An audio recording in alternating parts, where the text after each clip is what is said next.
भारतात गाडी चालवताना लायसन अत्यंत गरजेचं आहे। जर तुमच्याकडे लायसन नसेल तर तुम्हाला आर्थिक दंड भरावा लागू शकतो। पण अनेक जणांचे लायसन एक्सपायर झाले आहे। त्यामुळे आजच्या या व्हिडिओतून आपण एक्सपायर झालेलं लायसन पुन्हा रिन्यू कसं करायचं याचीच माहिती जाणून घेणार आहोत। नमस्कार, मी सलमान शेख आणि आपण पाहताय कामाची गोष्ट ABP माझावर।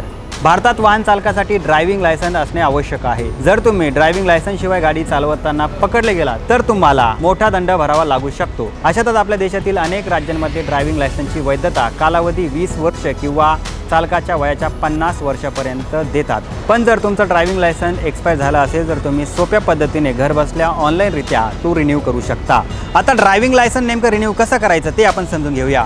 ड्रायव्हिंग लायसनची मुदत संपण्यापूर्वी किंवा नंतर रिन्यू करता येते। त्यासाठी चालकाला 1 वर्षाचा वाढीव कालावधी मिळतो आणि त्यानंतर तुमच्या गाडीचा एक्सपायर परवाना कायमचा रद्द केला जातो। लायसन रिन्यू करण्यासाठी तुम्हाला सर्वप्रथम परिवहन सेवेच्या अधिकृत वेबसाईटवरती म्हणजेच parivahan.gov.in याला भेट द्यावी लागेल।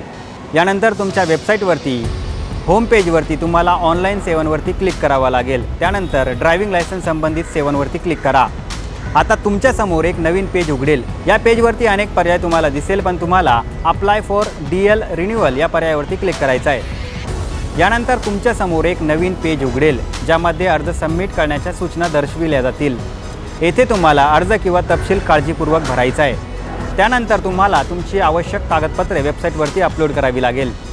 याशिवाय तुम्हाला फक्त फोटो आणि सही अपलोड करण्यास सांगितले जाऊ शकते। वरील प्रक्रिया पूर्ण केल्यानंतर तुम्हाला आता शुल्क भरावं लागेल। ही सर्व प्रोसेस केल्यानंतर तुमचा नवीन ड्रायव्हिंग लायसन्स पोस्टाने तुमच्या पत्त्यावरती येईल। तुम्हाला ही माहिती कशी वाटली आम्हाला नक्की कळवा आणि जास्तीत जास्त लोकांपर्यंत हा व्हिडिओ शेअर करा आणि पाहत रहा ABP माझा।